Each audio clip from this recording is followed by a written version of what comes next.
episode 19. Be super creative. Delanie West. Delanie West. Yes. Marketing, branding, creativity. Yes. I love being creative. Me too. I feel creative. All the time. It's healthy to be creative. Creativity kills depression. Absolutely. Yes, that just came to me. Yeah. What up, Coach? What's up, Coach? Olympic breakdancing, dude. Break it down for me, Coach. I know you got something heavy on. Yes, I do. Yes, I need to get this. Ladies and gentlemen, this is for the culture.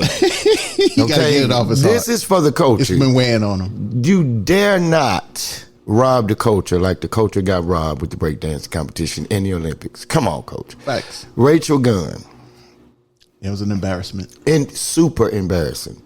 And the little details in it makes it worse because we're hearing that she was on the Olympic committee, her and her husband, and that they basically rigged it to where the minority or the real true artists of the culture were pushed out and denied opportunity. Yes. Which is kind of ironic because the birth of the breakdancing itself came from people that were pushed out and denied. Yeah. Here's an example. I thought about this. We were talking about, remember the movie Beat Street? Okay. I remember. And the guy Ramo was a graffiti artist. He would bomb the trains. Mm-hmm. And then the guy Spit would come and deface his graffiti. Right. She was Reagan was Spit. Right. That's what she did it on purpose. Right. It's almost like she was a plant. I just told you a few seconds ago, or right before we went live, the latest on this heifer is that she's getting indignant with it now. So she basically went public on social media and said this, and I quote, what other Olympian can say that they shut down an event by themselves? She said, I did that by myself. I shut a single event down by myself. Well, she's happy with that. That's good for her. She was like, this is what she said. She was like, my hot and smooth moves shut down a whole entire event. She's craving attention. Yeah. And who knows, with the craziness of how things work, she's probably getting paid from all this too. Oh yeah. You know what I mean? I'm thinking she, like, for real. Yeah. She completely she laughing crazy all the way to the bank. Obliterated the culture, bro. Right. I agree. We've seen better breakdancers. Oh man. I'm a better breakdancer. First of all, the music that they chose horrible. I'm like, is that horrible breakdancing music? And even the guys on the male side that won, right? He wasn't even compared to the real breakdancer. I know. You know what I'm saying? Right. No, right. Dude, come on. Yeah. How anybody else win other than the USA? Breakdancing. I don't know how they're gonna have breakdancing because it was primarily, I guess, American and maybe I guess Paris or and why England, was it in maybe. California? Why they based the thing in California and not in New York? Right. Yeah.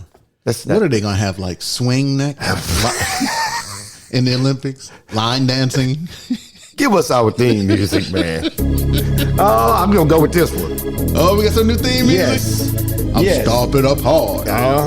Hey, welcome to On and Off the Field, sports podcasting with a purpose. You got to own the field, Coach. Rest assured, this is your boy, Coach Boston, a.k.a. Steeler Nation since 1976. You got your off the field coach, a.k.a. Mr. You Better Live, a.k.a. Coach Rebeck, a.k.a. Yoda since 1968. Yoda. Infamous. Yep. Yoda. What up, Coach?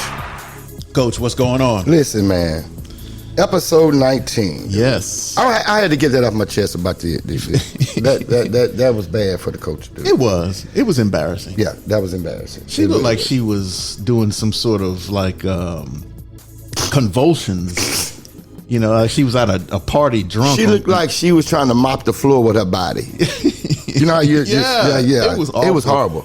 I looked and it's not necessarily that she's white. It's just that she didn't have any sort of rhythm or anything connected to breakdancing. Right. You know what I mean? Right. She was just out there clowning. It was not enough seasoned chickens in the competition.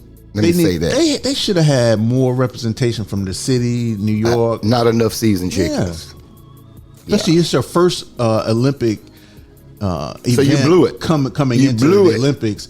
You should have had Crazy Legs. All of them. All those guys. The Rocksteady crew. Just standing there. The Rocksteady crew. Just being to bring in, you know, some realism to the sport. Right. Yeah, right. It was crazy. If not making them judges. They felt on that one. Yeah, they class clown segment. Class clown. Let's laugh, brother. All right, I need you after that. You know what I'm saying? All right. What you call a fat Cajun who lie all the time? What? A jumbo liar. That's good. I like that. Okay. Two mice are chewing on a film roll when one looks at the other and says, "I like the book better."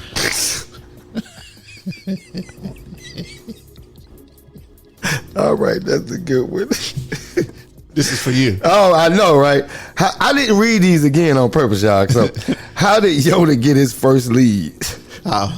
He used the Salesforce. That's good. I like that. What's a marketer's favorite drink? Brandy.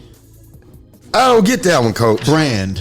Okay, Brandy. Okay, all right, I got you. That was good. Why did the content marketer refuse to work on Sundays? Why? Because they needed a day to rebrand themselves. That was good. Why did the marketer dump her boyfriend? Why? Lack of engagement. That's good. I like that. Class concept. Mary's fun facts. I like these, dude. Okay. So in 1921, advertising manager Sam Gale of General Mills created the fictional spokeswoman Betty Crocker. Okay. So that the correspondence to housewives could be sent with her signature. So Betty Crocker didn't even exist. He just made her up. What? Yes. Come on, dude. To connect with the housewives. Betty Crocker didn't even exist. Nope. And we've been talking about this woman like she's oh man, bro. Did you know that? We've been bamboozled. We've been run amok. Led astray. All right. Did you know? Did you know that if you pour a cap full of Downy in your toilet tank, it will dissolve and provide a sweet aroma in your toilet when you flush? A cap full of Downy in the toilet. Nah, dude, I didn't know that. Now you know. I'm gonna start taking advantage of this stuff. I'm sitting here, we getting this information out. I gotta benefit from it. Come on. Things that make you go, When KFC first translated its advertising slogan, "Finger licking good," into Chinese, it came out as "Eat your fingers off." How did you find this, bro? How did you find this, dude? Literally, I'm serious. How did you find this, dude? How did you find those? For research, man. Research. You've been researching. You've been doing your research. All right. I think it's time, you know what, ladies and gentlemen.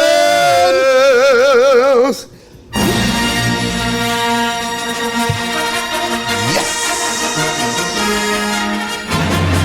Yeah. Yo, the moment, baby. All right. Okay. So the theme is marketing, branding, creativity, obviously with Delanie coming up. So I searched for something biblically to see if that was in the Bible. Okay. And they came up with Matthew 4, verse 24. Okay. And so I was confused because some things came up. So I just printed it off. So I said, let me just read it and then let you figure it out. Okay. The first thing that came up, it says, lastly, Jesus demonstrates the publicity component in Matthew 4, verse 24. Jesus was so successful at his advertising campaign and his giveaway strategy that other people started talking about him and what he had to offer. Notice before the publicity started, Jesus had to advertise and give away. So I'm like, okay, is that in the Bible? I never heard that in the Bible. So I read Matthew 4:24, and it said, then his fame went throughout all Syria, and they brought him all sick people. And then the next one says, and one of the searches said, Jesus traveled all around Galilee, and his disciples, he proclaimed the good news that the kingdom of heaven was near. As a promised Messiah, he demonstrated the truthfulness of his teaching by miraculously healing every kind of disease and affliction. Right. So the question is, what is the true meaning of Matthew 4, verse 24? And was Jesus marketing and branding his own name, image, and likeness? No. Okay. First of all, the meaning of it is just what you said. Actually, when Jesus did miracles, he actually told people, he said, don't go tell nobody. So he actually used reverse he actually used it in reverse, because he would do something for them. He'd be like, don't go tell nobody, because he said, they say, why? He said, because my time has not yet come. It's not time for me to go public with my brand. Oh, okay. So he actually did things that was behind the scenes before he ever went public with his brand. And even though he told some people not to go tell, guess what they did? They told him anyway. So you kind of word of mouth advertising. There you go. So he used that as a kind of underground first. He was working underground before he ever went public. Right. He had already did things basically.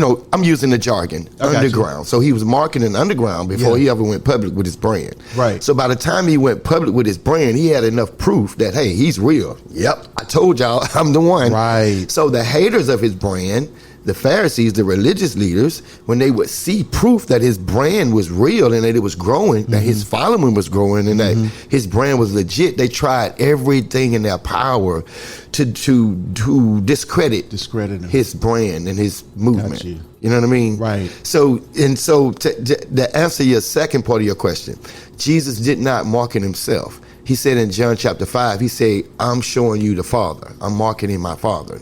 He said, when you see me, you see the Father. He said, so I'm not marketing myself. I didn't come in my own name. I came so to he's show marketing you the name, image, or likeness of the Father. Right, because he wants us to see the Father. Facts. Ooh, gotcha. Fact. Yoda! Oh, give me some rock and roll. Yoda, Yoda, Yoda, Yoda, Yoda. Shout out to Yoda. Shout out. You know what? That was a really good one. All of them are good, but that was really, really, it goes with what we're doing. That's crazy. Right. How it goes with what... Marketing goes back to the first one. To the first to Jesus. So as you can recall, Delanie, let me read this to you. She's a creativity expert. Okay. And so I found this, it says creativity allows us to view and solve problems more openly and with innovation. Okay. Creativity opens the mind. A society that has lost touch with its creative side is an imprisoned society. Wow. In that generations of people may be closed-minded. It broadens our perspectives. Wow. And can help us overcome prejudices. That is, and you read a line when you said a society that has lost touch with its creative side is an imprisoned society. That is heavy. Think about a ghetto, an area, right? An impoverished area, right? And there's no creativity, there's no art there, there's no inspiring things, no flowers, no park, no grass. How do you feel? How do the people feel? Look, you could look lost. At them. Yeah, no, you're right. You're right. Wow. Let's call Delanie. Right, let's call Delanie. Let's call her. See what we get on. Yeah, background, Delanie and I went to high school together. She was the manager on the basketball team I played on. Good morning. Good morning, Miss Delanie West. How are you? Good. Welcome to On and Off the Field Sports Podcasting with a Purpose. You know you got both coaches on here. Welcome. What's up, you gonna keep it spicy today? Yes. How you doing? Good. Hey, welcome to the show. Thank you for coming on. I gotta read your resume off, so if I miss anything, please correct me, okay? Okay. I have to let the world know who you are. You're so important. Anybody that's got this many accomplishments needs to be celebrated. That's right. Here's your intro. Delanie West is an accomplished leader with a proven track record in driving innovation, category creation, and brand growth within the luxury, fine arts, sports, beauty, and lifestyle industries. She has worked with companies such as Apple, Best Buy, Walmart, Hobby Lobby, Laura Ashley, Victoria's Secret, TJ Maxx, Marvel, who I love, Harley Davidson, and many more.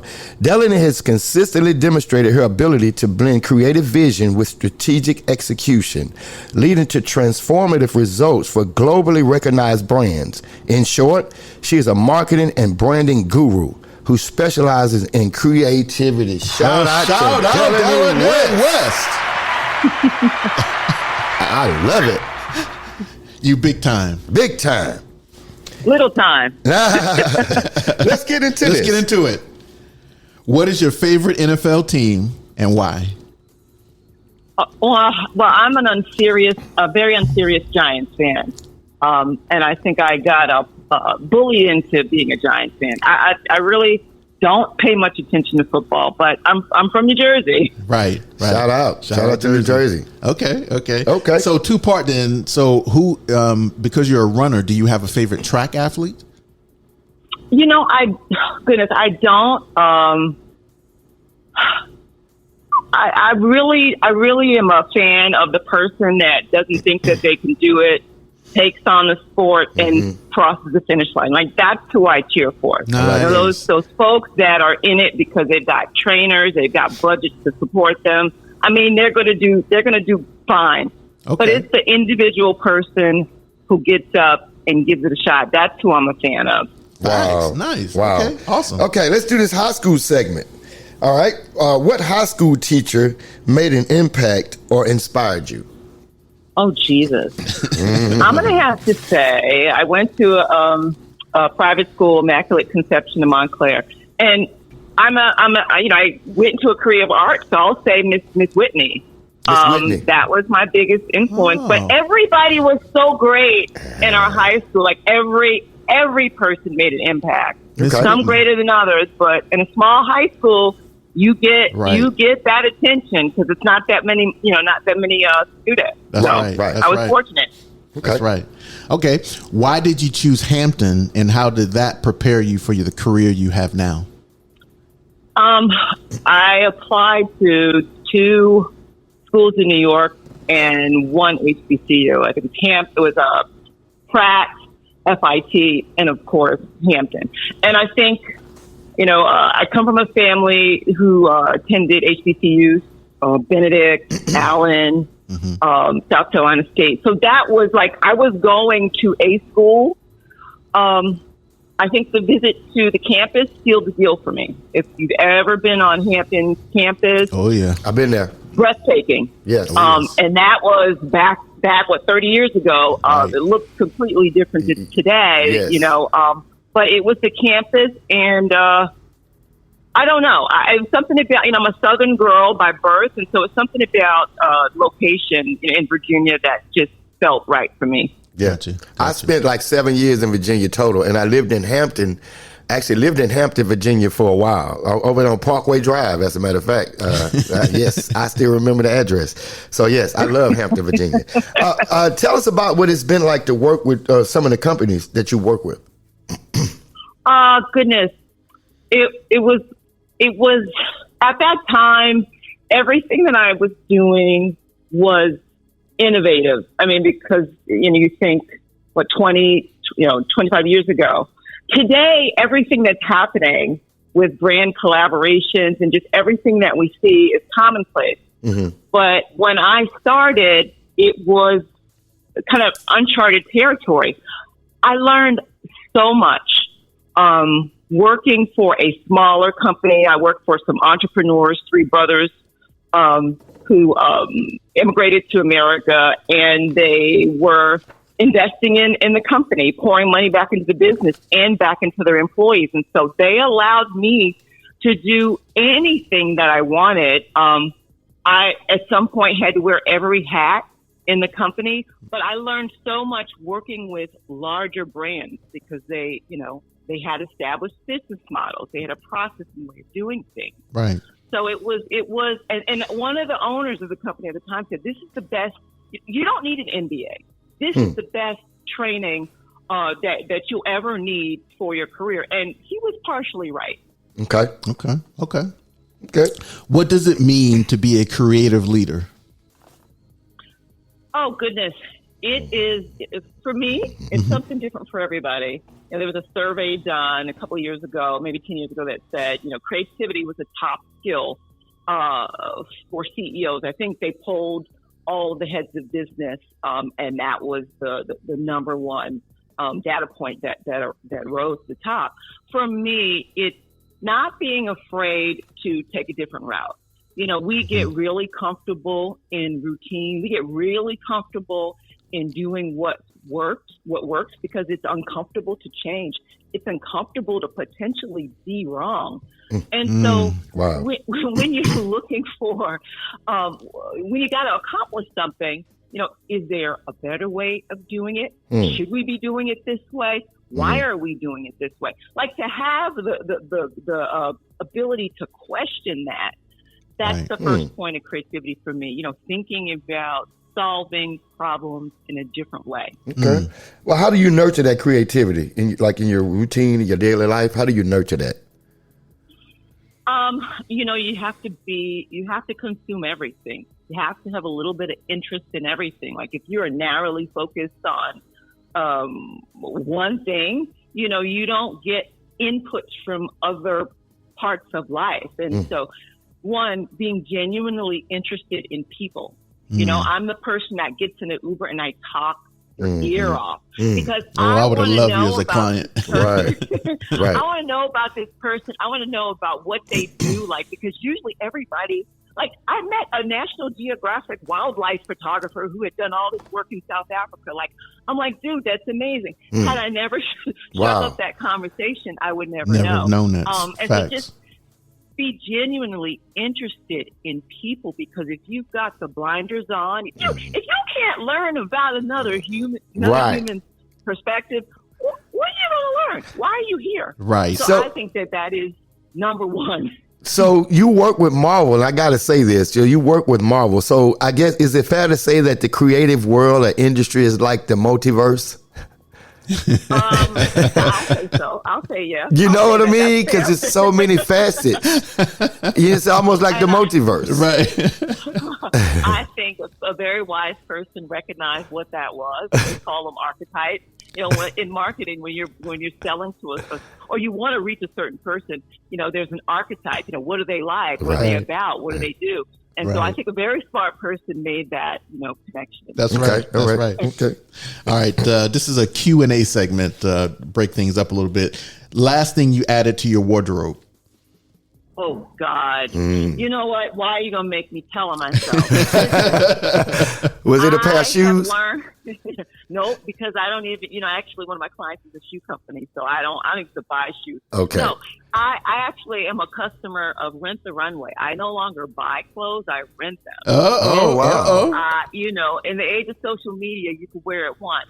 Right. I can't even think of the last thing I bought because at my age, I don't really need anything. So I rent my professional attire. Okay. I gotta think about renting my attire from now on. I need to start doing that too. Yeah. That's a good idea. Okay. Are you a morning person or a night owl? It depends. I'm at that age where I might be up at 3:00 in the morning, super productive. I can work on a pretty long schedule. So I might go to bed at 3:00 and I'll be up at 8. It really depends on what I'm working on, and when the deadline is. Right. Understood. What gets you excited about life? You know what? I'm going to just tell you the real answer. Kindness. Today, it's kindness. Because there's so much vitriol that exists for many different reasons. I mean, we turn on the news and a lot of fear mongering happening. So I love at this point stories of kindness because I need a balance. I need to know that we do care about each other as humans. It's not about, sensational stories. So for me, right in this moment, is kindness. I love that. I love that answer. I love that too. What is democratization of design? Oh, goodness. Well, it could be a good and a bad thing. It is now, 20 years ago, 30 years ago when I first started, you could only do this thing called creativity if you had gone to the right school and you had gotten the training and you had the software. You knew how to use it. You paid for the software. You had the computer. Today, all those things that we did on our desktop, you can do it in the hand, on your phone. Wow. And there's countless programs, right? You don't need a designer. You can go on any one of these programs. Like it happens when you upload a video to one of these social platforms. Everybody can design. There's nobody on earth that can't do something creative. Wow. They've made it so easy for you. And so it's great, but it is also challenging to exist as a creative because you've got people who call themselves creatives, right? The visual disciplines, artists, designers, graphic designers, industrial designers, and then you have creators. Creators, right? They use these tools. They don't necessarily have the academic training, but they also give it away for free. Right. These influencers don't recognize their value, and they will do something for free for the chance of getting visibility. So, democratization is great because it puts the tools in the hands of people who can do amazing things. But it also, there's a challenge on the value side. Right. Okay. Discuss product design and the challenges and rewards of creative development and team mentorship. So product design, like if you are someone that likes to achieve a goal, right? Mm-hmm. If you are driven by accomplishing something, product development is for you. I would like relate running a marathon to building a product because you are not going to finish the race if you don't put in the training time. I don't give. You can walk it. You might finish it in 7 hours. Wow. Right. But a respectable finish time. You are not going to do it unless you put in the training and you are focused. Wow. It's months of training. Product development, same thing. You have a fixed date. Mm-hmm. You have an order that you promised to target. Right. Right. You're going to get a couple of mil for that. You damn well make sure that you're going through Come on. stage. Come on, Delanie. You started when you said you were going to start. You pushed it through. You ignored these 10 comments over here who wanted to be right to get that pallet on their loading dock. Right. And to do that, you got to fight the naysayers. You got to encourage the people that don't believe in themselves. You got to make people think that they're part of the process. It's all psychology, right? Right. And so, and the visionary person, the person that's a visionary, it can already see the end state. We talk about Kanye West. I always talk about something he said years ago. Like I'm concerned about Kanye, but what made me pay attention to him is something he said years ago. No relation. When this brother said that he could see music, he talked about the ability to see a song, which meant he could see what it looked like, the beginning of the song, in the middle, and the end. And he drew it. That's heavy. And he has an art background. When he said that, that always sticks in my mind. Because that's the same approach. That's the same thing that I experience when I think about building a product. That's powerful. Right? Or I'm somebody, when I open, how you order these things online or you order these things and you got to put it together. I never use the instructions. Instructions are the first thing I throw.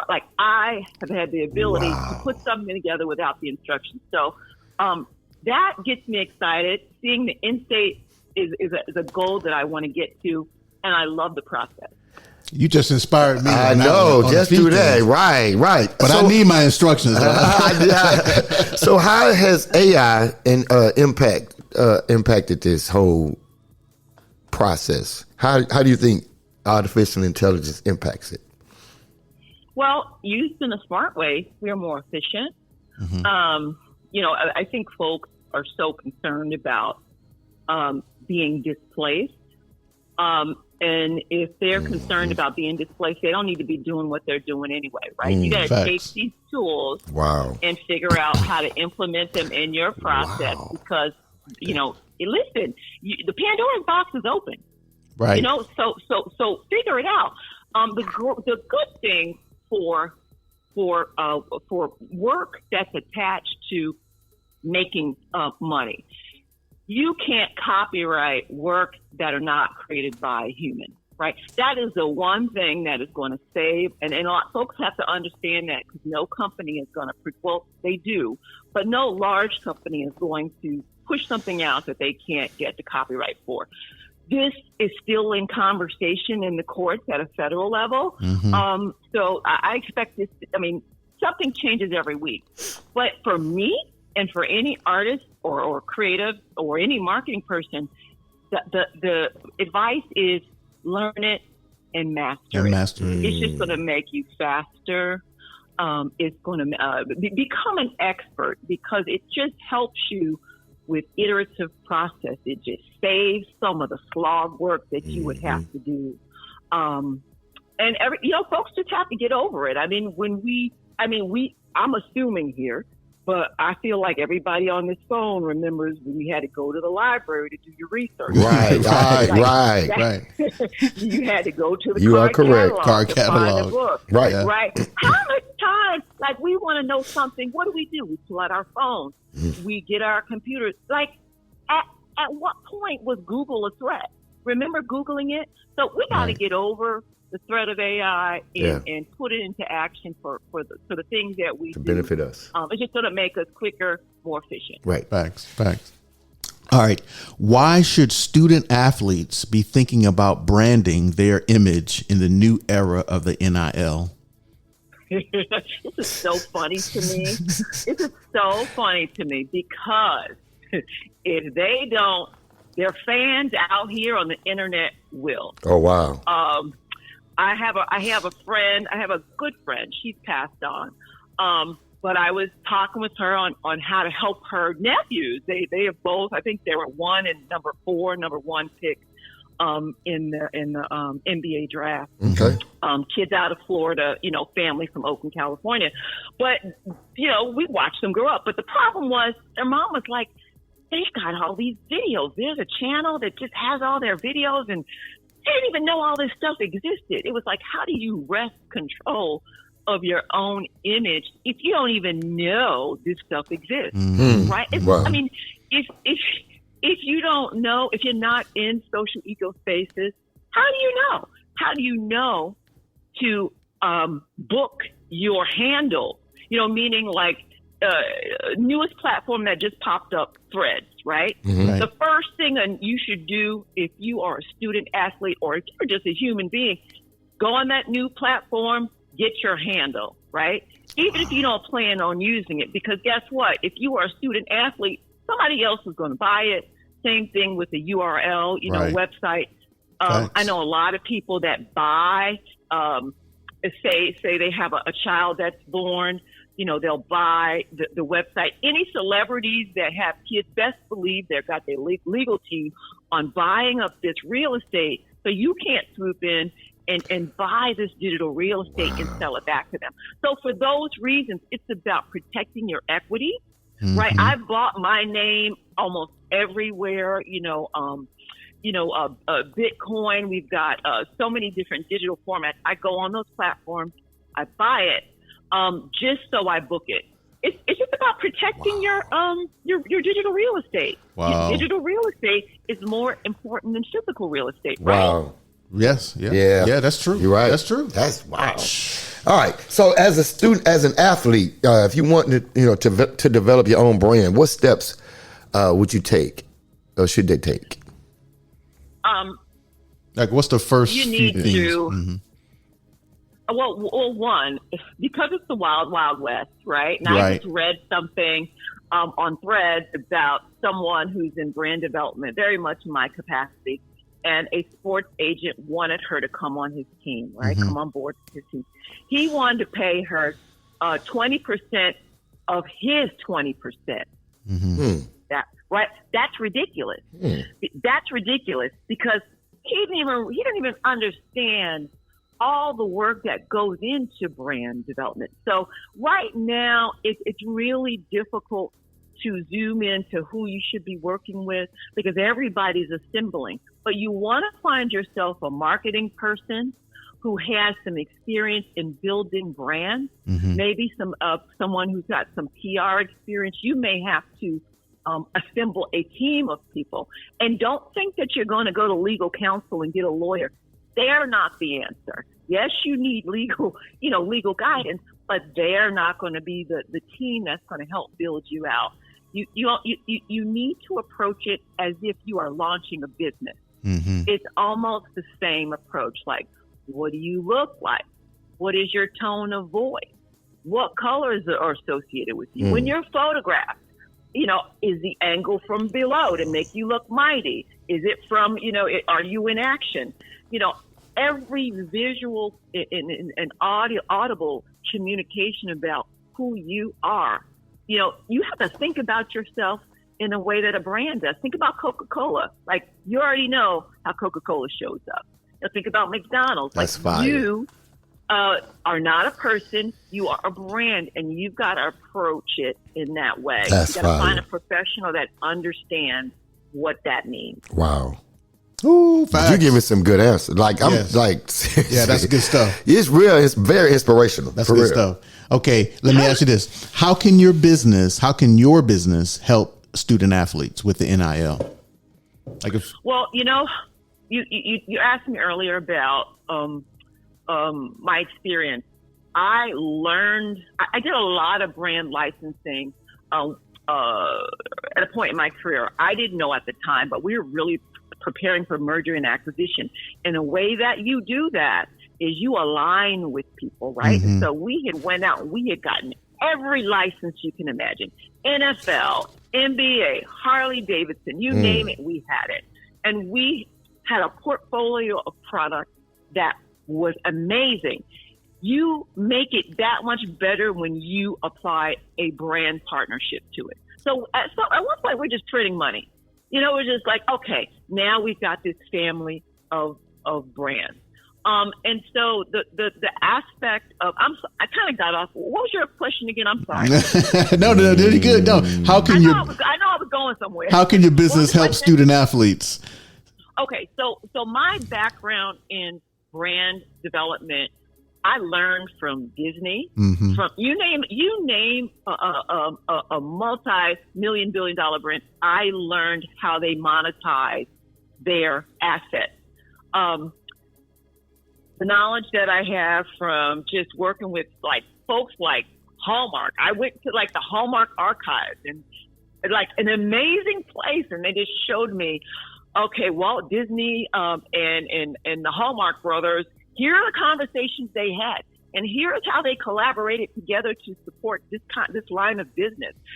It blew my mind because everything was centered on human emotion, right? And so you're just selling based on what your customer wants to experience. Everything is experiential.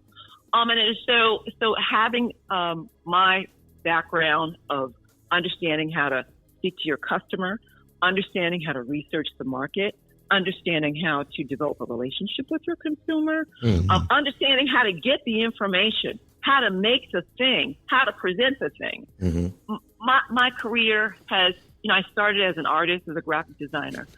But when you work for entrepreneurs, you do everything. So right. I quickly moved into all aspects of entrepreneurship because we scouted the market for new ideas, and that's how we grew so fast. Marketing, all aspects of marketing I was involved in. I had to go take acting lessons to learn how to sell to like Walmart and Target. I had to pitch the product. I'm an artist. I don't want any parts of that. Wow. But I had to learn how to sell. Got to wear many hats. And so, product development, all aspects of how you get something on the, into the manufacturing pipeline.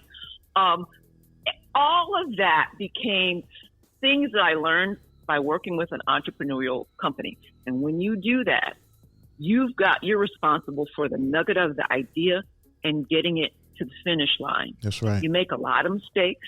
I made a lot of mistakes. But you see what the pathway is and you know how to mitigate your risk. So I'm just blessed to work with so many different brilliant people. And this is globally. I'm American. We like to talk about America. It's great. Right. But you've got genius business folks who are driving business around the world. And I've had a chance to work with some amazing people, learn some amazing skills to get to that finish line and get that product in the customer's hands. Okay. So let me add to that before we get to the next question. So as a student athlete, the real benefit is not necessarily to go with a company because they have a former athlete or an ex-athlete. The benefit to going with you is because you're the one that's going to use that segue to other companies for these athletes to expand their brand. So it sounds like they need to be contacting you. Potentially. I may be right for them. I may be right for them. when you have the brand development experience, you know the pathway, right? You know how to get from A to B. A lot of my work was based on developing the idea of someone who became the face of the brand. Like, I'm on CNN talking about Martha Stewart. She was known for throwing dinner parties. Well, people were inspired by that, and she created a whole catalog of products that you can go to market with, but it was all based on her identity. Right. I always talk about, if you are in business, you're selling a widget, you've got a strategy for that widget, and you've got a strategy for your personal brand, because you're very much a part of that business. People buy from people they like, right? I have a client who finally stepped into it. She did not want to be in front of the camera. She's got an MBA. She's a surgeon. She created this amazing product. She did not want to be in front of the camera. I said, look, girl, you had an amazing story. You need to get in front of the product. So now she stepped out. Guess what? She got the know, like, and trust factor. We love because we can see her. She's telling her story. So you are, whether you know it or not, you are your brand. That's right. And athletes, it's all about physicality, right? Right. And so it's like marketing what you do wherever you do it, and then marketing all those other nuances that make you that much more interesting. And we want you to win, so we need to know about all those little nuances. Okay, right. All right, this is the 1st and 10 segment. Discuss the Cleveland sports scene. What's it like? I don't discuss them. Listen, one thing I'll say, I used to live 2 blocks from the stadium when I first moved to Cleveland. Okay. So it was beautiful. They got the craziest fan base. When I tell you, they used to wake me up 9 o'clock in the morning. I looked out my window. I said, they got this muni lot situation because they don't have one big parking lot. Right. It's wild. They got little parking lots all around the city, and it's wild in the morning. It's the dog pound. The dog. The best thing about that is being able to take a boat to the game. Like, I thought that would fly. That was nice. Wow. But that's about 2 months of the season. 1 month. They are potentially moving the stadium to an area which is going to increase my real estate value. Oh, wow. So, that is a problem for this town, because they don't want the stadium to move, because it's going to take, of course, revenue. Sure. That's true. But I had been noticing all these little changes in my town, and I said, something's happening. I'm calling it. That deal was made at some backyard picnic barbecue. I'm pretty sure that stadium's going to move. And they are just trying to keep it downtown. So that's to the extent of knowing about the Browns. I just pay attention to the business aspects of revenues associated with fans, and where the stadium is going to move. So Right. I do not watch games. Okay, which do you prefer as a pet, a dog or a cat? I'm a dog person. Okay. I grew up with dogs my entire life. Okay. All right, who is your favorite author? The book club. Author. Yes. Malcolm Gladwell. Everything he publishes, I buy. Just great lessons in strategy and thought. Okay. Blue Bag Music segment. Who is on your playlist when you run? Misogynistic rap, and I'm not apologetic about it. I'm a hip hop girl. I'm not a new hip hop girl. I'm a 90s, early 2000s hip hop girl. Nice. I'm in it for the wordplay and the beat. Delanie, did you say misogynistic rap? Did you say that? Would you expound on that, please, ma'am? I mean, when people say, "Oh, give me your phone, let me plug in your music," I'm like, "Oh, hell no, I'm not." going to spoil my reputation. Give us an example of a song that you listen to. Give me somebody, one that come on and make. You know, when we work out, Coach and I, we listen to our music. If a song comes on, he said, "Coach, did something come on that made you grunt, or get you crunk?" So for you, if you're running, if a certain song comes on that makes you just give you that boost, which song is that? Oh goodness! Anything that MOP is making like that. If I need to get pep in my step, I go to that. God, well, you know what? I like radio friendly rap too, but usually everything that I like is misogynistic. You can't play it on the radio without the edit. My goodness! I need a PG version. Okay, all right. Here's a 2 thumbs up segment. All right, what was your favorite TV show growing up? I got two. It's kind of a 2-parter. What was your favorite TV show growing up? Oh God, depending on age, but I'll go with A Different World. Okay. I'm gonna go with A Different World. There's a show on Netflix, Average Joe, with Deion Cole. You seen it? You seen that? Yeah. No. It's good. I have not. I've not seen that. I'm on episode 4. Is it worth checking out? Okay, I hadn't checked that out yet. Okay, this is the art segment. If you had to buy tickets to attend, which would it be? The opera, the ballet, and the symphony? Symphony. I was in the orchestra. I play an instrument. So what do you play? I would violin. I would go to all 3, but I would go to the orchestra first because I do go to the orchestra. Does Cleveland have a symphony? Yes, they have an outstanding. The Cleveland Orchestra is marked as one of the best in the world. Okay, fantastic, phenomenal. Okay, you got to come down to Mobile and see our symphony with our conductor Scott Speck. We have a good symphony, and they do once a month. I bet. Yeah, it's good stuff. It's good stuff. Health and wealth segment. All right. You mentioned this quote. What are you doing to prevent the engine light from coming on? And what is your exercise regimen? And discuss your running. It is, I grew up in the South and I remember conversations about everybody having high blood pressure. I just thought that was crazy as a kid. Wow. I just thought that was and I didn't know what it meant, but everybody was on this medication. I think subconsciously I've lived my life avoiding, all of that. So I really don't cook or eat fried food. Anything that you think like salt, I don't even use salt in my cooking. Okay. I don't do sweet. So I have a lifetime. I was like pescatarian for 19 years.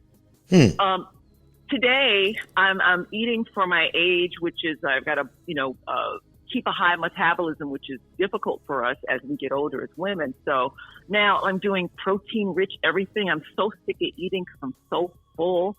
But protein-rich diet, making sure that I get enough physical activity, and most importantly, in Cleveland, vitamin D, getting sun. Folks get seasonal affective disorder here because you don't really get any sun. So soaking the sun up, and doing things that are fun. Like we got a great 100-mile trail here from Cleveland to Akron. I try to hit the trail every weekend. I do more walking than running because I've got some injuries that don't feel so great. So I love to run, but I do more walking, more plyometrics, and just things that I can do as I get older, right? And so I'm just focusing on what can you do when you walk out your front door. Right. I don't need to go to a gym. I don't need a coach. I don't need a buddy. So that's what I've been focusing on, in the past year. Okay. Cool. So let me ask you this. What do we as Black people need to be better at? I think right today. That's a loaded question, I know. Let me say. Just give us the short version. I know you can write a book. No, we're going to keep it short. I think we need to get better at saying the out loud part quietly, because we've got technology that connects us, but it also reveals our concepts to everybody. It reveals our strategy, our language, right? Woke is now something else. Like that used to be our words used to be our words for a long time and had special meaning to us. Yeah. So I think we need to get better at saying the out loud part quietly. We need to get better at saying, okay, you got to come to the meeting to learn about this. Mm-hmm. That's the one thing that I wish for us today. Okay. We give too much away on because of the social connectivity. Wow. Okay. This is all about the relationship segment. Describe the importance of developing relationships in your business. Because people buy from people, not from companies, right? That's good. You got a great relationship with somebody. They might go from company to company to company. You got a plant in every place this person goes, right? Right. Wow. So I'm gonna show up to a meeting because I like you, not because I got to show up to the meeting, right? So once we realize that, we're people have to go to work every day, right? Unless they own the business, right? Usually, I'm going to work because I need to go to work. Develop the relationship with the person.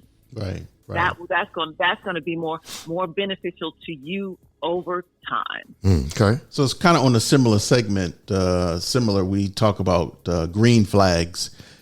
Talk about your mentor or mentors that you've had and what they mean to you. And are you a mentor?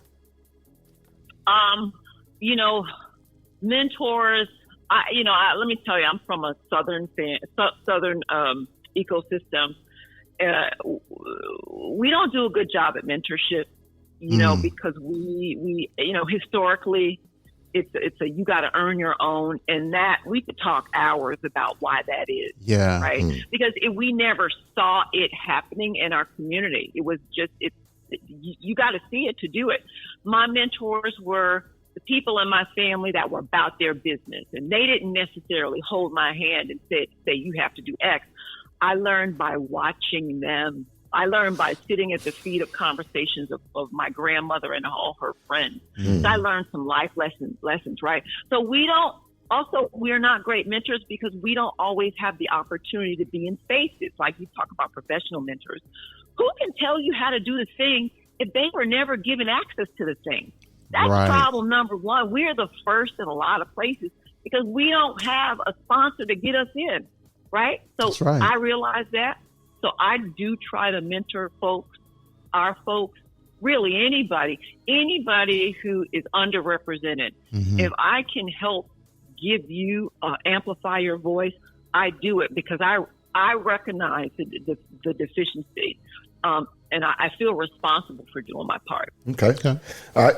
This is the quote of the day. This is something from you. Yeah. Fear can paralyze, but action liberates. Sometimes you got to take the leap, whether you're ready or not. It may soar or it may fall flat. But either way, that's how you live, learn, and grow. End quote. Yeah, it's basically, it's kind of what I said earlier too. You gotta be okay with making a mistake too, because if you you ever heard of analysis paralysis? Yes. Right. You can sit there and think about the thing and how you're going to make it right and never make a move. Wow. But, Thanks. Be willing to push it out, be willing to try, and know that the thing is going to be that much better as you improve it. You have a chance to get it right. Like you have a chance to improve it. Like folks don't think, I push it out there, I'm going to fail. No, he's going to learn so much. You're going to either succeed, you're going to need to do better, or you might fail, but you're going to get the tools to do it better next time. Okay. That's right. That's right. All right, so Delanie, here's what we call the final drive sports Jeopardy. We get crunk about this. We're going to get crunk. We're going to hit you with some real quick ones, okay?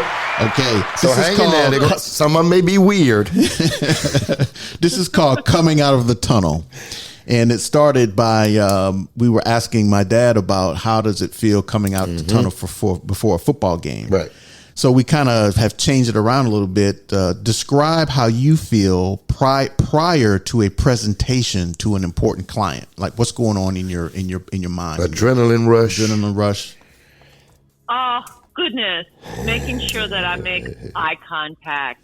Making sure that I'm paying attention to the energy that they have at that moment because I need to engage. I need to get them on the hook. I need to engage them fully and thoroughly. All right. So I'm thinking about engagement. Engagement. In this embarrassing moment, you got to describe a presentation or a meeting that didn't go quite well. Oh my God, that's a difficult one. A presentation or a meeting that didn't go that well. Embarrassing moment. Embarrassing moment. Yes. I cannot think of one. I'll tell you one. I once did a presentation in front of this high school, and the computer froze, and the heat was it was hot in that gym. I started to sweat. Oh wow! It was about like 500 kids, and they're looking at this sweating black man trying to fix this computer. That was embarrassing to me. But let's take us. This is called Travel Through Your Eyes. Take us somewhere you visited that was not so nice, and that you don't want to go back. Oh God, I was on a business trip, and we were in some, I think we were in mainland China, and there probably wasn't the internet at the time, and we were in the worst hotel. I mean, the worst hotel. And I was so concerned that I slept with my clothes on. Like, I would not even take my clothes off to get ready to go to bed. Like, I was just so unsettled. Like, that's where COVID started, right? No, it was way before that. But I think that's probably the most uncomfortable that I've ever been. If you can't refresh yourself after a stressful day of traveling and having business conversations, that's the worst feeling. Right. You need to at least relax and refresh and recharge. Okay, this is our red flag segment. What are some red flags in your business? That hotel. That was one. What are some red flags in your business? Oh, when folks want to ask a ton of questions, because people now will take a meeting with you to learn. It's like free consulting hours. Like, no, we don't do free consulting hours. Right. You got to pay for this initial consultation. It is a thing. If you're not willing to pay for the time, then you are here to collect information. Wow, that's facts. That's facts. Yeah. Okay, where were you on 9/11? Oh my God, I was at work, and the innovation was at that time was, now you can watch news on computer. Like, that was the hot thing. So we were crowded around a computer, like, wow, a news helicopter crashed into one of the towers. That's what we thought. So that work. Wow. Walk outside and see the smoke. Wow. Okay, this is a would you rather segment. Would you rather go back in time and fix all of your mistakes, or would you rather have $10 million in your hand? Give me the 10 mil. Yeah, I'll take the 10 million. I like my mistakes. That's a good answer. Okay, so this is a game segment. So I'm going to describe the slogan, and you have to tell me the company. Okay? Okay. All right. This will be easy. Yeah. Just do it. Nice. Breakfast of Champions. Wheaties. The Few, the Proud, the Marines. Oh, but that's... You gave it up. Yeah. Should have stopped at the Few, the Proud. Right. What happens here stays here. Vegas. All right. Yeah, you did that right. Tongue twister segment. All right. So I hate to do this to you, Delanie. I don't like doing this, but I'm gonna do it. I'm gonna say it, and then I'm gonna get you to say it. And I think you're supposed to say it in a Caribbean accent. Yeah, in a Caribbean. So let me do it first. I'm not going to do it in a Caribbean accent because I can't. And my Caribbean is not sexy. All right? So here we go.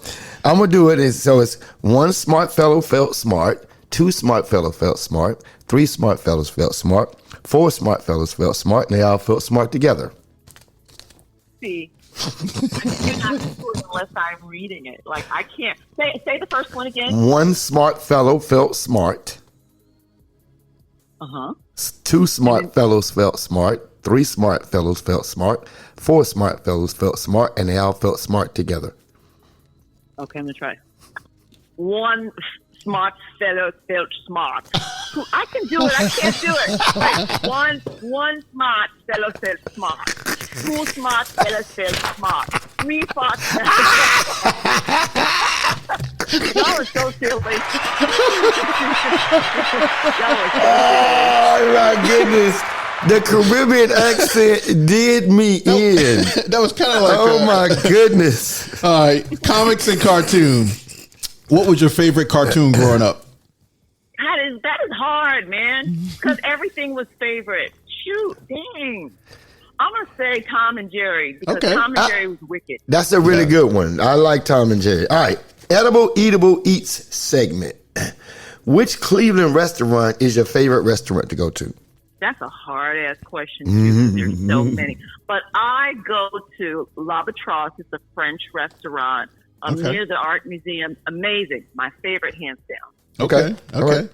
What if you were elected president, what would be the first thing you do? First of all, I don't want that job. I do not want that job. That's about the most honest answer we heard. Right. Yeah. Right.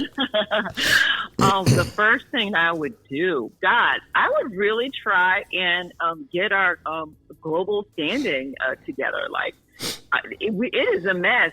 Our where we've been, I think, is a domino effect for where we are globally today. Wow. It's just we as a leader have not presented a good model, and it's bedlam everywhere. So I would be more focused on global standing and global leadership.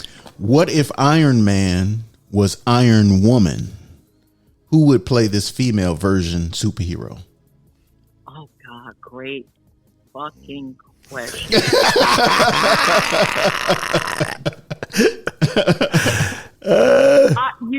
Like who? And I would say Miss Bassett because she's a boss of everything. Wow. Right? Yeah. She could come in and do it, and I kind of compare it to Vanessa Williams taking on, Anna Wintour, Devil Wears Prada. Right. Totally owning the entire storyline, with gravitas and all that other things. Who I think would be a good... Two could do it. Who would be a good one, in my opinion? Good female Iron Woman, Halle Berry. Halle Berry? Yeah. You don't think? Nah. You don't think? I heard she didn't have the gravitas. Okay. She's Bassett is strong. Bassett is strong. Yeah. She's an ingenue. Yeah. Yeah. Wow. Okay. Yeah. Okay. I like that. All right. Versus segment. LeBron versus Jordan. Who you got? Who's the Jordan. GOAT? Jordan. Okay. Facts. Thank you. You. You need to tell everybody else something wrong with them mentally. No, I like LeBron too, but Jordan is the GOAT. Pet peeves. What is your pet peeve? Oh goodness, pet peeves. Folks that like to talk about folks. Listen, why? Right. Come on. Small-minded. Don't bring it to me. Right, I like that. Okay, here's a truth or dare segment. Which one are you going to choose? Truth or dare? Dare.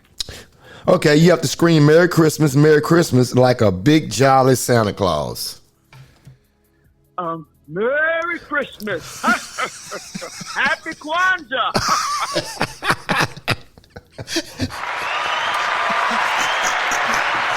I like the fact that you took the dare. You didn't even know what it was. Shout out to you, Delanie.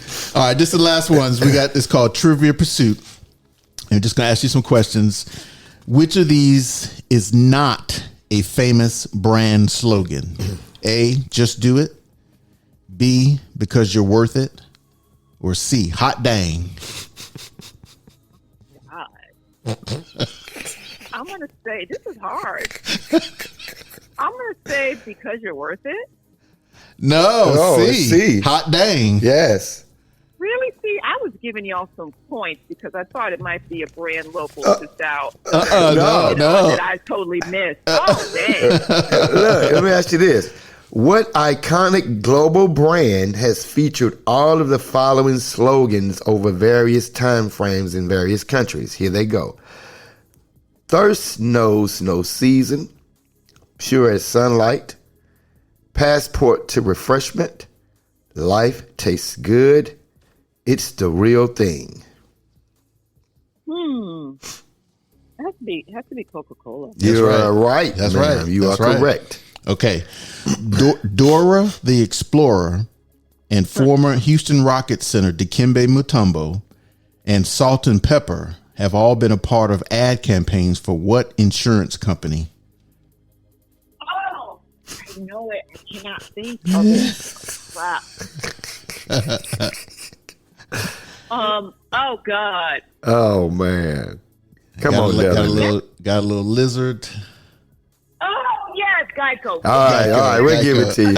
All right, here's another one. Here's another one. In 2019, what NBA team's home court changed its name from Quicken Loans Arena to the Rocket Mortgage Fieldhouse in recognition of Quicken's signature online product? Are you punching me? That's like it's Cavaliers, right? Right. Yes. She said, "Are you?" Why are you asking me this question? Coach got me asking. Okay. Who first intended to sell his denim material to the miners who were searching for gold in 1850 in order to make tents and covers for their wagons? Oh, Levi Strauss. Yes. Levi Strauss. Wow. That's right. That was a total guess. And I did not know that, but I just put the timing together. Wow, didn't know that. That's fine. Okay, here's okay. Which toothpaste company faced a significant obstacle marketing toothpaste in Spanish-speaking countries because the name of this toothpaste translates into the command "Go hang yourself"? Oh my God. It has to be. Is it Palmolive? Is it Colgate? Yes, you got it. That's Wow, right. that was fire. Delanie West, ladies and gentlemen. Delanie. Thank you so much. I call you Delanie. I'm sorry, Delanie. Thank you so much. I'm sorry, Delanie. Oh, you got the name wrong. Okay. I did. I got her name wrong. And I've been saying it right the whole time. I blame my parents. They could have named me Melanie. So listen, is there something you want to tell the people? Anything you want the world to know that you want to say? Anything you want to get off your chest? Oh, no. I just think go vote. Whatever you do, go vote. Make a decision. Believe. That's the only thing I'm focused on right now. Okay. Well, where can the people find you on social media? Any kind of social media you want to give out? My name, Delanie, like Melanie with a D, Delanie West. Threads is hot right now. Instagram, Facebook, LinkedIn, any network. I'm there. Or Be Super Creative. Hello, Delanie, or Delanie West. And we're going to have those links on our website too when we post the episode. So when you see her face, Fantastic. You'll be able to, it'll be linked right there. Yes. Fantastic. Thank you so much, Miss Delanie West. Again, ladies and gentlemen, thank you so much for being on. I see lions in the house. This is so much fun. I like rowdy fun. Yes. Good. I love that. I like that. We like that. We love Delanie West. Yes. Thank you for taking the time to be on the show. Absolutely. All right. You take care. Take care now. Bye-bye. That was good. Fire. That was good. I learned so much, man. That was her. She was very inspirational. Yes. Very inspirational. And when we post, the quote we use is "Come listen, laugh, and learn and be inspired." And be inspired. Yes. Yeah. And that was all of that. That was all of that. We listened, we learned, we laughed, and we were inspired. And I was inspired. Definitely inspired. Yes. Like marketing, that's Things that you don't even think about. And that helps me with my own brand. Absolutely. Like with You Better Live brand, like with everything, even with our podcast, how we can Absolutely. creative. Like I said, I was feeling creative. Right. Man, that was good. She's good, man. Episode 19, Coach. That's it. Episode 19. It's been the On and Off the Field podcast, sports podcasting with a purpose. Rest assured, this is your boy, Coach Boston, a.k.a. Steeler Nation since 1976. And this is your boy, Mr. You Better Live, a.k.a. Coach We Back. And don't forget to follow us on Facebook and on your favorite platforms. You can listen to us on Pandora, Spotify, Amazon Music, Apple Podcasts, iHeartRadio, and X, formerly known as Twitter. And of course, our website, onandoffthefield with a DA.com. And we out. Peace.